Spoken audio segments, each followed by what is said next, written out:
Great. Hi, everyone. Thank you so much for joining this breakout room titled The Power of One Vote. My name is Rebecca Mears. I use she, her pronouns, and I'm director of the democracy team at the Center for American Progress.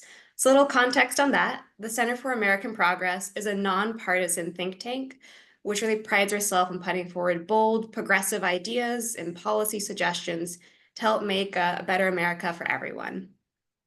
So the Power One Vote is really the culmination of over 5 months of research, writing, more research, and more writing, spurred by the idea that everyone is telling folks to go vote, to go out and get another vote out there. But what does a vote really mean? What is the power of just a single vote? And even I, when I was in undergrad, was told often by friends I admired and even political science professors that a single vote doesn't have that much power. This presentation is really fueled by that to show that votes do have power. So today we'll be covering a variety of different elections.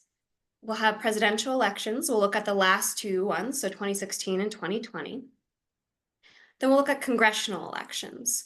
And so this is where a lot of the data actually stems from. We analyzed data compiled by MIT Election Lab for over the past 45 years for both US Senate and US House races, and found that more often than people realize, these elections come down to very small margins. And then we really wanted to explore, what does that mean? What does one additional vote or a handful of votes mean for your real life, the policies passed, and the impact that it might have on you or your friends? And so we'll explore some of that there. Then we go into state office level elections. Now for that, we analyzed the state office elections in 2016. Again, that's just where the data was most easily found, and of course, fact-checked it with official resources. And again, are showing that even in these state office level elections, they often come down to just a handful of votes and have major impacts. We'll round out that first portion by taking a small look at local level elections, explaining why these matter. And even though we didn't have the data to compile across the country because there are quite a lot of local elections, we'll look at a few examples of them and really highlight why your voice, your vote matters. And then we'll round out today with a very brief discussion on voting rights, because we really want to take away that voting is powerful, it's your voice, it has a real impact, and so it's important to be protected. So again, kind of to keep in mind as we go through this presentation is really, what is voting? It's your voice, it's your ability to help shape the future. Now, we might understand that elections help decide which candidate wins or loses, but really they define the policy beyond that. They determine the course the country takes on the economy, on domestic and foreign affairs, whether Americans have access to affordable health care, the role of law enforcement in communities, the quality of air Americans breathe and the water they drink, how children are educated, and almost everything in between. So keep that in mind as we go through some of these examples. We'll start with the presidential elections. So as many of you in the room may know, especially the poli-sci majors, in the United States, the president is not actually elected based on the total number of votes cast across the country. Instead, the president is elected based on an antiquated system known as the Electoral College. Now, the Electoral College is comprised of 538 votes. States have a number of votes equal to their number of US senators and US members of Congress and the House of Representatives, and DC has 3. For a candidate to be elected the president, they must receive the majority of Electoral College votes, meaning they must receive at least 270 Electoral College votes. So something important to note is that the states themselves get to decide how their Electoral College votes are allocated. So most states, not all, there are a few outliers like Maine and Nebraska, but most states use a winner-take-all system of assigning Electoral College votes. So take Michigan, for example. In 2016, Hillary Clinton was running against Donald Trump. And even though Hillary Clinton received, over 2.2 million votes in Michigan, Donald Trump actually received 10,704 more votes than Hillary Clinton in Michigan. And because Michigan assigns their Electoral College votes on a winner-take-all system, Donald Trump was assigned all of Michigan's then 16 electoral college votes.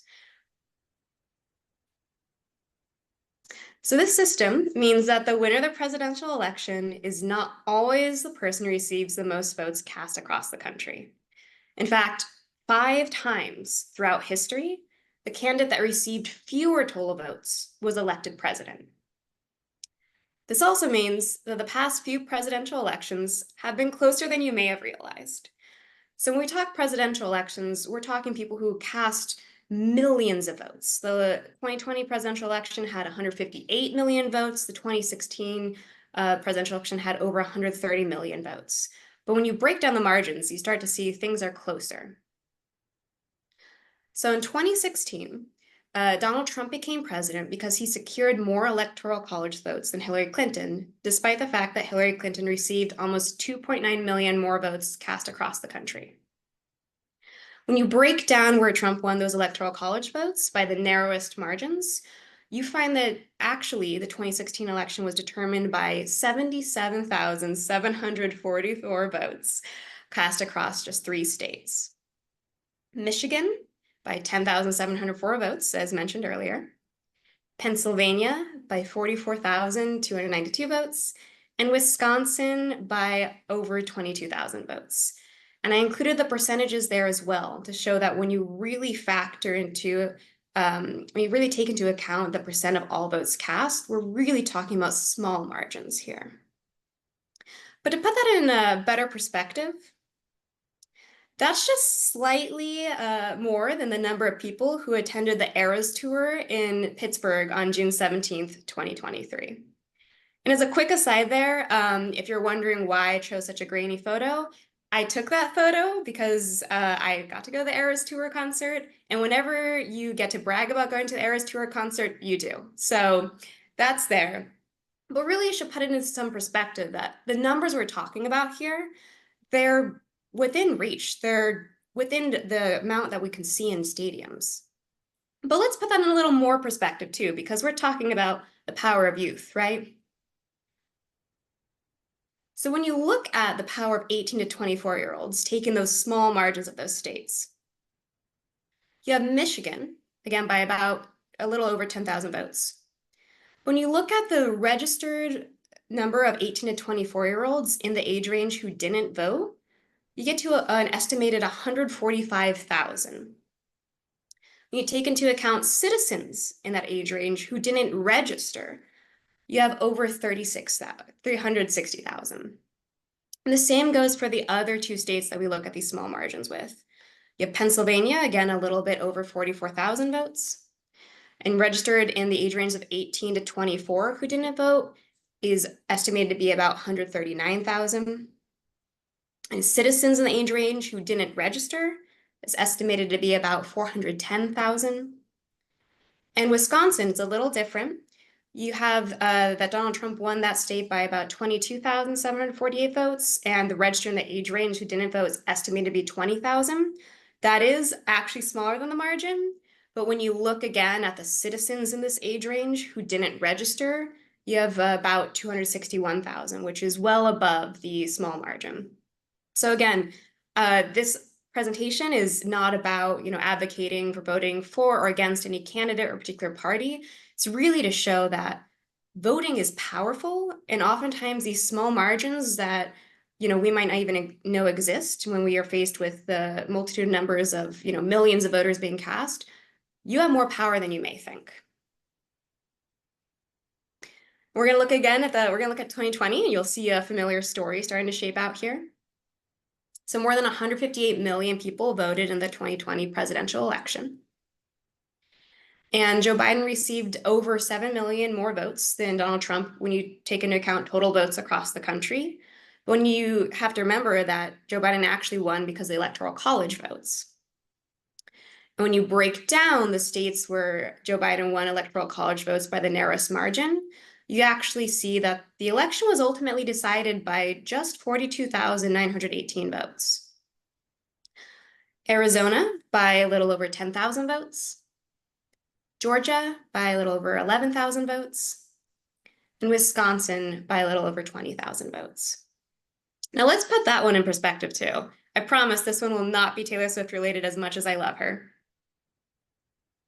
It's just slightly more than the average attendance at an LA Dodgers game in 2023. Again, we're talking about numbers here that are within reach. There are numbers that you can see that you probably interact with on not a day-to-day basis, but when you go to sports or concerts, these are the margins we're talking about are actually making a difference.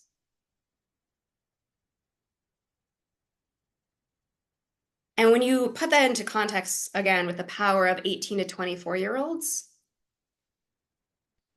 you find that Arizona, which Joe Biden won the Electoral College votes by over 10,457 votes, the number of registered 18 to 24-year-olds who didn't vote was 44,000. Citizens in the age range who didn't register, estimated to be about 258,000. Georgia, you have the registered and the age range who didn't vote is about 67,000. Citizens in the age range who didn't register, about 369,000. And Wisconsin, again, you have registered in the age range who didn't vote, only 10,000, showing that young folks very active. So none of this is meant to say that, young people aren't out there voting. They are. It's really to show that you're powerful, a powerful force when you vote. But the citizens in the age range who didn't register, over 244,000. And I should mention, feel free at any time to pop questions in the chat and we can circle back to them toward the end, but I will also make room at the end for questions as well. But we're diving into the next section, which is congressional elections. Now, congressional elections, this is where a lot of the exciting Excel data calculations have occurred on my end. We found MIT Election Lab compiled election data over 46 years for the US House and 45 years for the US Senate. We analyzed that data and compared it to official sources and found that over the past 45 years, 85 US Senate elections were decided by less than 3% of all votes cast. Now, that is absolutely critical when you take into account the fact that over the same time frame, there have been 23 different Congresses, 6 of which is roughly 1/4, saw party control in the US Senate determined by 2 seats or less. So we're talking here these small margins that have real impact in who is making laws in the country. And again, it's not really about any party or any particular candidate. It's about the power that a vote has in shaping the future of the country. Very similarly, analyzing data over the past 46 years for US House elections, found more than 410 were decided by less than 3% of all votes cast.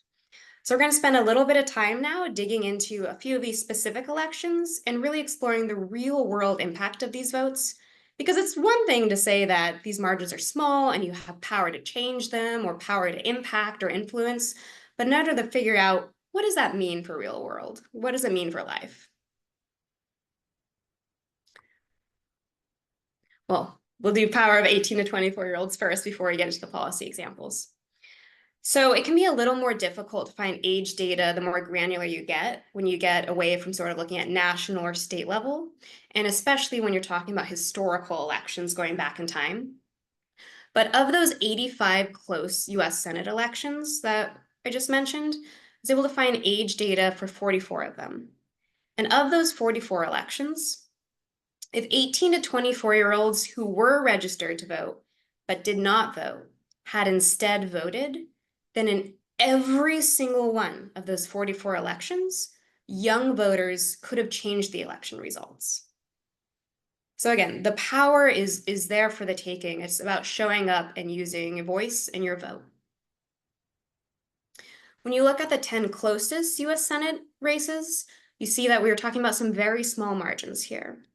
We'll explore after this slide more in depth on the closest election we have here, the Minnesota election, which was determined by 312 votes.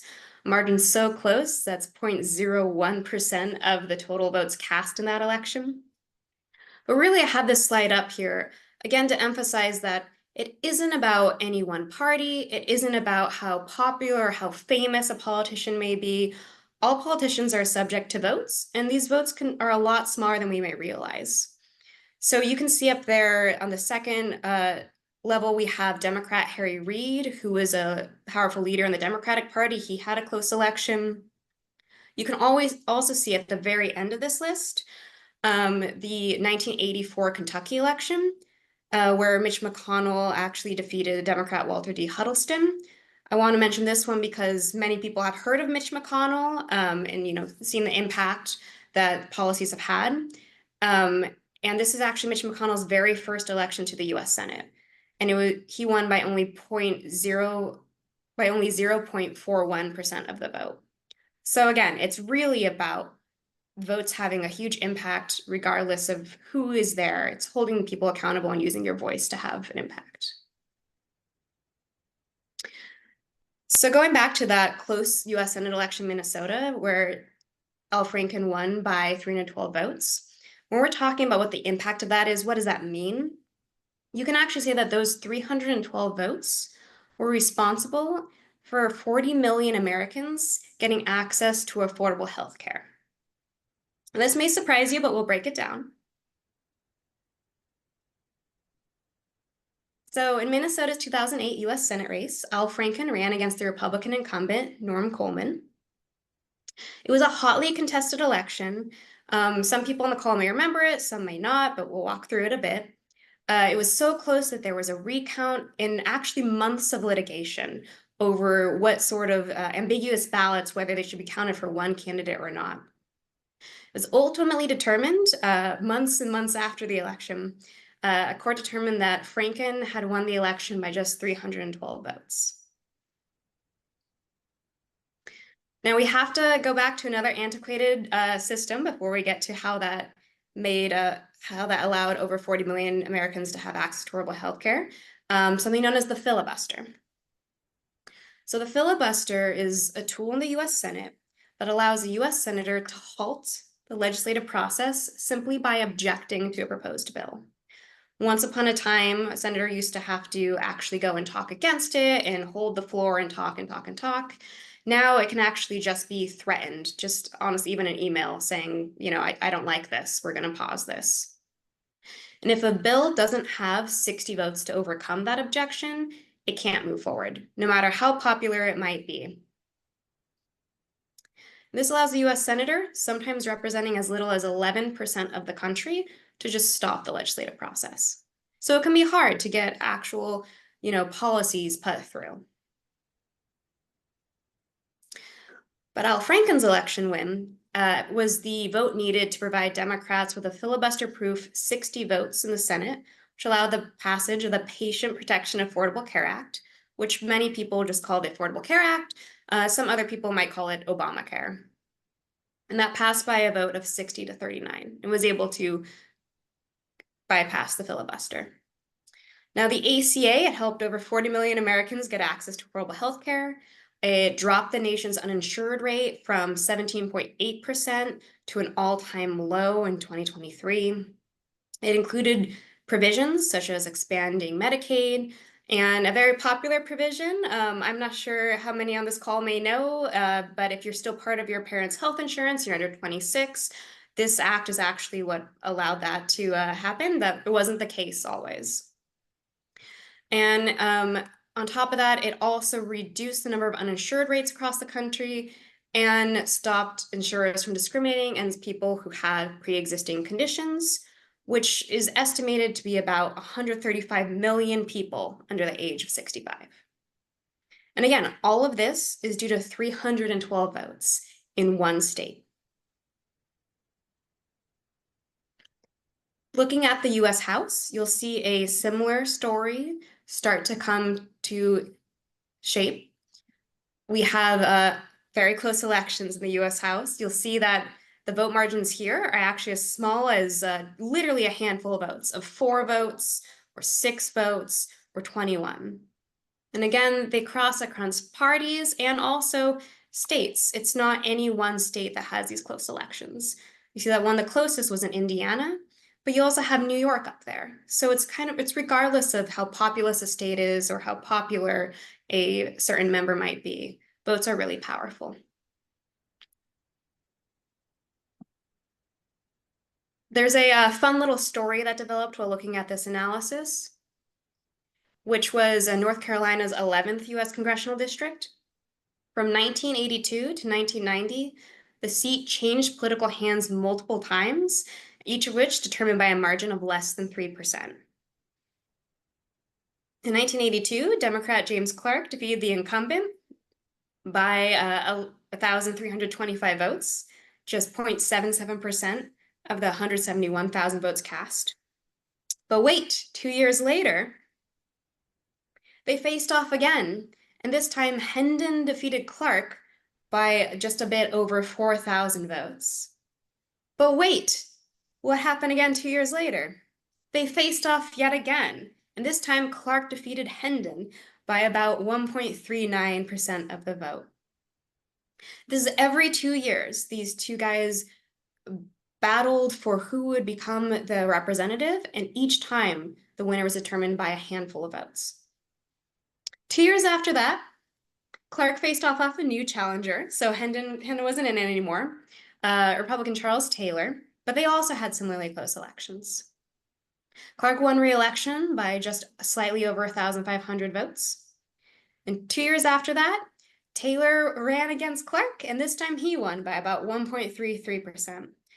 So again, it's this flip-flopping, this ability for just a small number of votes to really impact the power dynamics that are happening at a national level.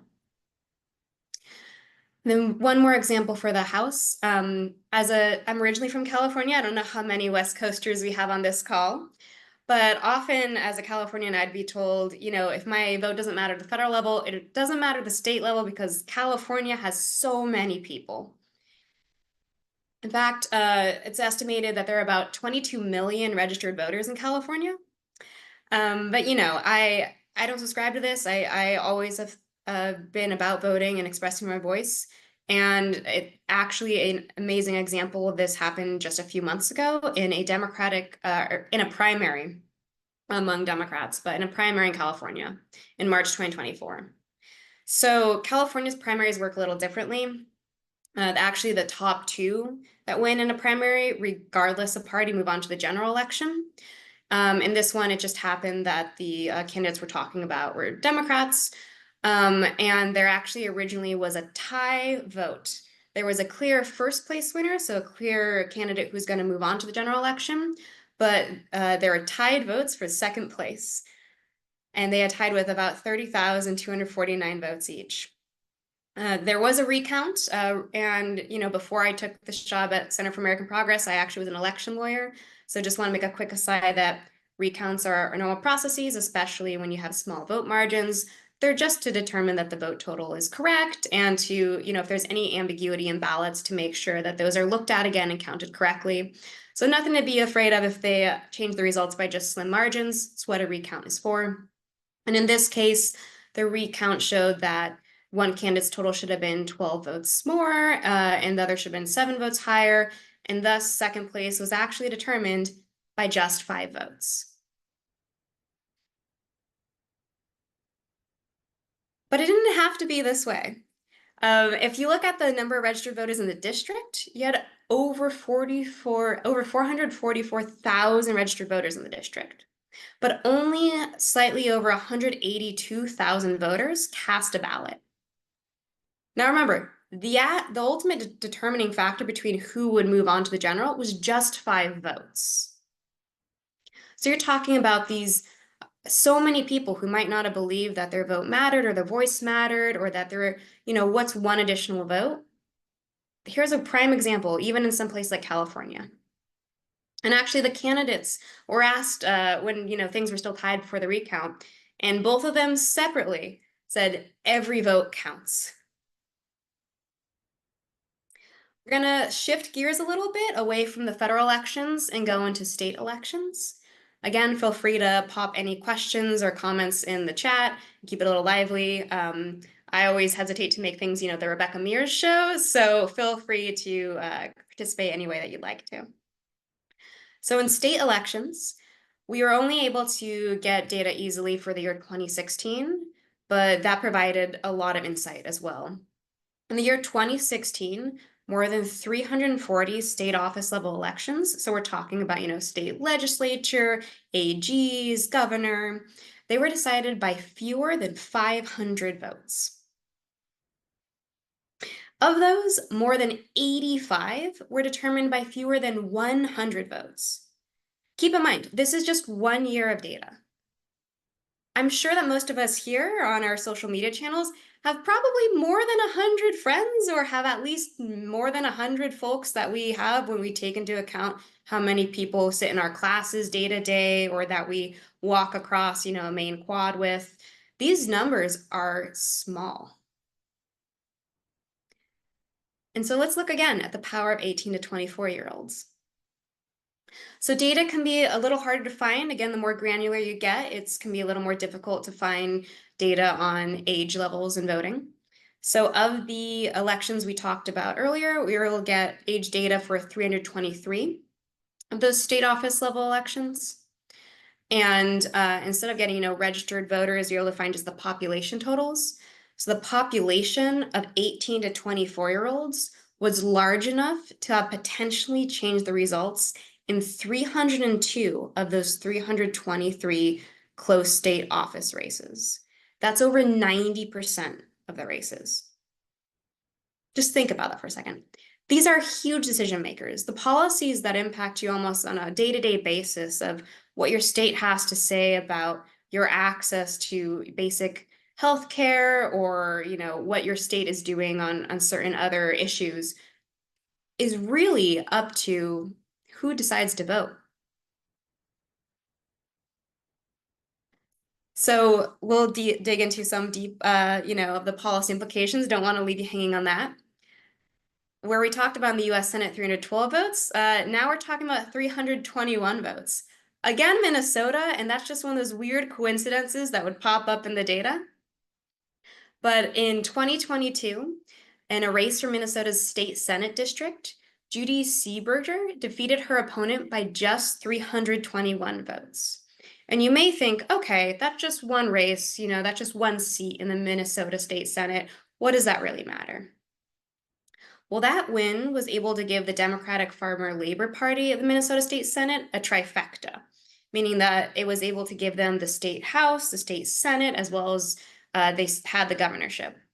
And this allowed legislation to pass smoothly without much kind of back and forth and much halting of the legislative process, which allowed for good policies such as, abortion rights to be codified in Minnesota, action to be taken on climate, more protections for voting rights, firearm regulations, and also some paid family and medical leave. So again, this is all due to just 321 votes in one state Senate district. It impacted the entire state. But Minnesota, again, despite being an example twice, is not the only state that's privy to close elections. In 2017, in the race for Virginia's 94th district, the candidates actually came to a tie at 11,608 votes. At stake was not only the seat, but control of the Virginia House of Delegates. The Democrat Simmons won, control of Virginia House would be split, requiring the parties to share control of the House and ending 17 years of Republican control of the Virginia House. The Republican one, it would cement Republicans' control of the Virginia House. Does anyone want to take a guess on how Virginia decides ties like this? I would love to see some thoughts in the chat, or if anyone wants to come off mute. Does anyone think it might be like a special election? What do you think happens when a state has a tie like this? Yeah, I would think a special election. I'm gonna turn on the light in this little room too. Yeah, you might think a special election, right? Give the voters a second choice, a second voice. See, and does it go to the state house? That's also a good theory to put out there. That actually can happen at the presidential level. If there is actually not a clear winner of the Electoral College votes, it actually goes to Congress to decide. So you might think it was the State House. These are all brilliant ideas and really show you guys are committed to people having a voice, a second shot of this. No, actually, they draw the name out of a bull. They don't actually draw it out of a bowl. They can draw it out of a hat, but they draw a name out of a bowl. That is how they decide the tie. And in this instance, the Republican's name was actually drawn out of a bowl, which cemented, again, the Republican control of the Virginia House of Delegates. But it didn't have to be that way. When you go to Virginia's elections website, they have great voter registration data. And you can actually see that in November 2017, there were over 47,000 active registered voters in that district. Yet only about 23,800 voters cast a ballot, meaning there were over 23,000 voters, over 20,000 voters who didn't choose to cast a ballot in that voice. They could have actually helped make the election decided by the people, not by luck of the draw, not by a bull.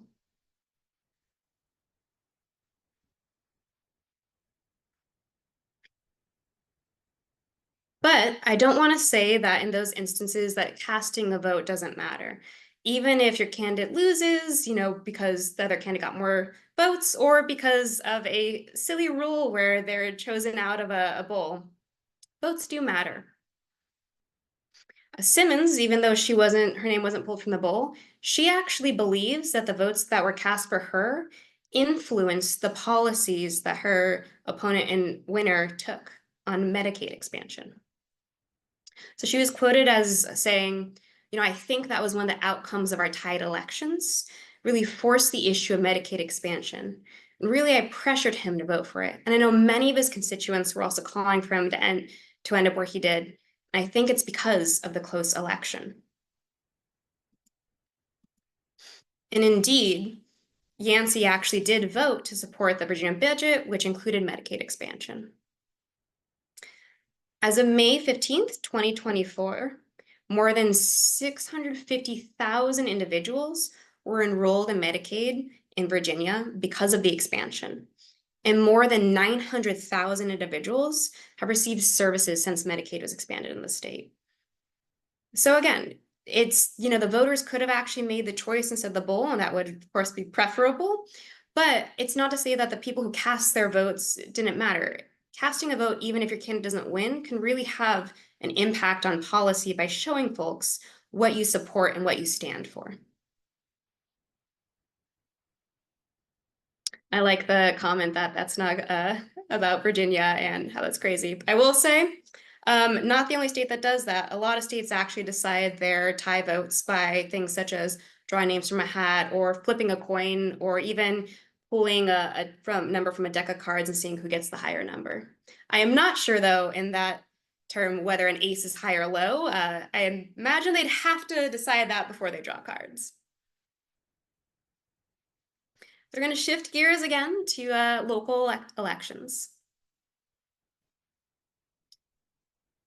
So again, for local elections, there are so many of them that getting data across the country is just a huge job. So instead, we chose to kind of look at a few examples to really show you kind of what's happening at the local level. And so in November 2021, there were 18 local elections in Ohio, 12 candidate races, and 6 local ballot measures that ended in a tie. Again, that's a tie. That means any single additional vote cast would have been the determining vote. Now, although we weren't able to do analysis for all localities, I have been working on a new CAP report that will be coming out on school boards. And so for that piece, I was able to analyze the 404 school board seats up for election in Virginia in 2023. Virginia actually also does off-cycle elections, which is why 2023, and also the earlier example for Virginia was 2017. But of those 404 school board seats up for election in Virginia in 2023, 1/3 were decided by fewer than 500 votes. and over 80% were decided by fewer than 2,000 votes. It's wild. I can pull another example from there. There are oftentimes uncontested elections, meaning that it didn't even come down to a number of votes, just whoever ran won. There is one instance where a gentleman won his school board seat because he got 15 votes, not 15 more votes from his candidate. He got 15 votes total, and there was no candidate running against him. A few people did write in other candidates, and when you total the write-in candidates, there were 25 votes for someone else. But because it wasn't a singular someone else, the person with 15 votes won. Again, it's just these small margins that people may not know. And now I'm trying to, show you so you can empower others to say that your vote really does matter and has an impact. Speaking of local elections, it's often easy for local elections to be put on the back burner. When we're caught up in the fervor of a national election like this year, the presidential election, so many people are focused on that and lose focus of the elections that really impact our day-to-day lives.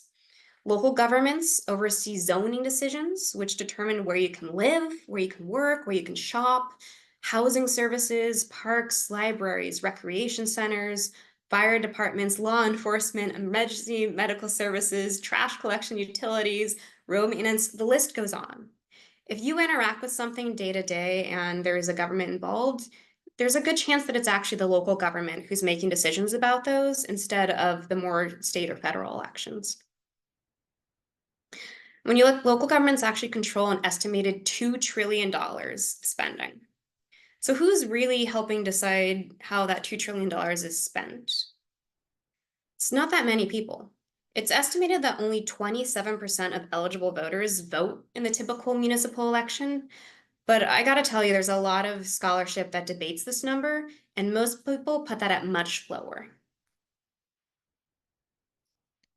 School boards also are often neglected as a part of a local government.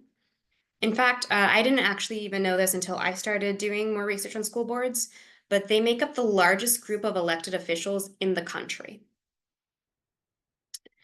There's roughly 90,000 school board members, and they oversee the education of more than 50 million public school students. School boards also are responsible for allocating about $600 billion in expenditures. And yet, the National School Boards Association estimates that voter turnout for local school board elections is generally only 5% to 10%. It's also important to figure out who's voting. Who is that 5% or 10%? Tends to be older homeowners. A study of voter turnout in mayoral elections in the 30 largest cities found that residents 65 and older were 15 times more likely to cast a ballot than residents between 18 and 34. Another study, which examined elections in over 500 cities, found that home ownership was also associated with much higher levels of turnout. Additionally, racial turnout gaps, which we all know exist at federal level, they still persist at the local level, with white residents generally having higher turnout rates than voters of other racial groups. So we'll have one example, which is just happened in April 2024. It was Rock County, Wisconsin. This is elections for a Rock County supervisor. They had two candidates. One identified as top 3 priorities as removing nitrates and PFAS from water, expanding mental health services, expanding treatment courts, alternatives to incarceration, and investing in more affordable housing. The other candidate identified their top 3 priorities as maintaining a balanced budget, reining in excess spending, and limiting property tax increases. So you had 2 different candidates, 2 very different platforms. But after the initial count, the candidates were tied at 190 votes. Does anyone want to take a guess as to how the county supervisors was going to decide this tie?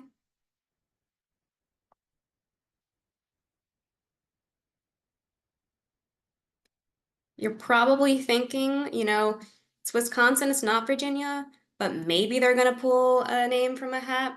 You're close, you're very close. but it's Wisconsin, so they were going to pull a name from a red Solo cup. The county supervisors talked about how this was a great chalice of decision, and how because it was opaque, no one could see the names, so they pulled out of it. There was a great article on how, this was an amazing way to determine who won this tie break. But again, there was a recount, and actually they determined there's a few ambiguous ballots, and after re-examining them, it determined the candidates weren't actually tied. One had actually won by two votes. So ultimately, a red Solo cup was not the deciding factor, but it was close. Again, it didn't need to be this close. According to the Wisconsin Elections Commission, over 1,598 people were registered to vote in the wards that made up that county district. However, only 381 votes were cast for the district supervisor. Again, ultimately 2 votes decided this election, and before that was determined, it was going to be a red Solo cup. But any one of those over 1,200 people really could have used their voice and made an impact and a difference.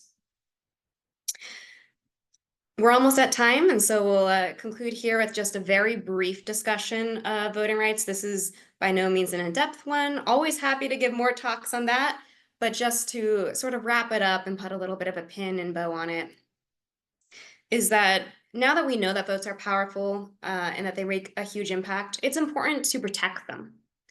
But unfortunately, voting rights are under attack. Over the past decade, states have adopted at least 94 laws that make it harder for Americans to vote, and every year, state legislators continue to introduce hundreds more. Making matters worse, courts have stripped federal voting laws of critical protections, leaving voters without the tools necessary to defend against the onslaught of these restrictive laws. We'll touch very briefly on just 2 important court cases. The Federal Voting Rights Act, which you may all know, which is the crown jewel of the Civil Rights Act, has been gutted by the courts over the years. There is a very important provision of it known as preclearance, which can actually stop discriminatory practices before they occur, before they take place. It required jurisdictions that fell under a formula that showed certain histories of discrimination to submit proposed changes to election policies to either the DOJ or a court, just to review to ensure that they weren't going to discriminate. And if they were, they would say you can't pass this policy. In 2013, the Supreme Court reviewed the formula for that and determined that it was unconstitutional. So when they got rid of the formula, they essentially gutted the preclearance process. It gave birth to this famous line from Ruth Bader Ginsburg in her dissent, which is throwing out preclearance when it has worked and is continuing to work to stop discriminatory changes is like throwing away your umbrella in a rainstorm because you are not getting wet, right? The umbrella was preventing you from getting wet. Throwing it away is just going to get you wet. It's not that the rain doesn't exist anymore. And then quickly, just one additional court case that not many people have heard of. This actually was just in 2023 at the 8th Circuit. You can see there the 8th Circuit encompasses North Dakota, Minnesota, South Dakota, Nebraska, Iowa, Missouri, and Arkansas. So actually, Section 2 of the Federal Voting Rights Act prohibits discriminatory voting policies that discriminate based on race, color, or certain language minorities. Ever since that provision has existed, private individuals like you or me, civil rights orgs, like the NAACP, could actually use that provision to protect against discriminatory policies. The 8th Circuit decided that that was not okay anymore, and only the government could use it, not private individuals, not civil rights organizations. And to show why that's so important, there's a quote from the dissent that over the past 40 years, there have been at least 182 successful Section 2 cases, and of those, only 15 were brought solely by the Attorney General, which means that, the law, as I always say, a law that isn't being used to protect is no law at all. So it's important to protect the right to vote. It's important now that you know that your voice matters and your vote matters. The federal level, there's the Freedom to Vote Act, the John R. Lewis Voting Rights Advancement Act can help restore and enhance protections. But also that's not the only path. States have actually stepped up to pass their own state voting rights acts. Currently, 7 states have implemented a version of state VRA: California, Connecticut, Minnesota. Minnesota's actually quite brand new, just the last few months. New York, Oregon, Virginia, and Washington. So again, the right to vote is powerful. It determines and helps shape the future around you, both at the federal level, the state level, your local level. And it is the very heart of our democracy. So it's important that you use it and also that it's protected. And with that, I think just coming in just under time. Happy to, hear any reactions, any questions.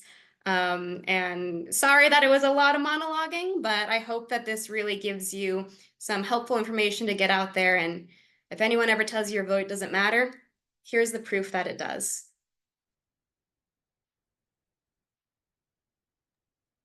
Thank you so much, Rebecca. That was truly comprehensive. Like Sonia said, Sonia is one of our board members, and I learned so much about the power of the vote. Does anyone have any questions for Rebecca before we get pulled back into the main room? Grant, your hand is raised. You can come off mute. Oh wait, you're muted still, I think, or I can't hear you.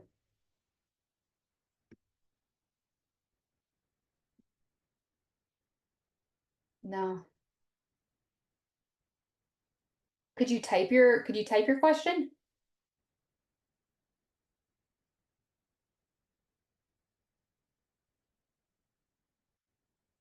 While he's doing that, I know that Tiffany mentioned in the chat earlier that she's finding the young people in Arizona are having a hard time finding the power in their vote. What's one thing you would say that we can do to convince young people of this, your main point for your presentation? I would say I always encourage people, at the federal level, it can be hard, but actually, one of the examples of the presidential level shows that the Arizona vote, I'm happy to share that with you, but I think it was a small margin of about 15,000, and young voters 18 to 24 who were registered or who didn't register far exceeded that number. So just showing that, the numbers are there, the power is there. And even if you don't live in, what we often call battleground or swing states, kind of showing that the presidential election, which gets all of the attention and is very exciting and flashy, isn't the only thing that matters. State and local matters a lot. And as mentioned, oftentimes these elections have very small margins or are even uncontested.